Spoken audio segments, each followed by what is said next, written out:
Nag-enjoy ako Honor of Kings ngayon, sobra.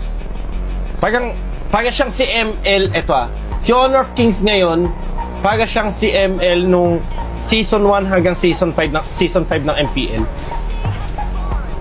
Ganun yung excitement na nagaramdaman ko sa kanya. Ganun yung excitement na nagaramdaman ko kay Honor of Kings ngayon.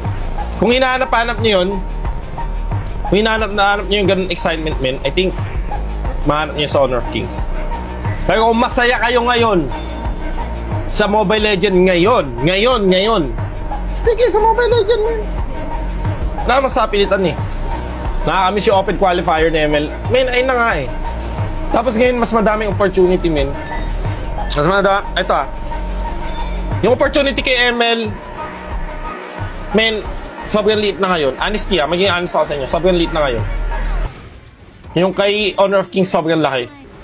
Pero like I said, men, depende sa inyo eh. Kung masaya kayo ngayon sa ML ngayon, kung nasaan ngayon yung ML, stay kayo, men. Pero kung namimiss nyo yung Season 1 hanggang Season 5 ng ML, magagamdaman nyo yan sa Honor of Kings.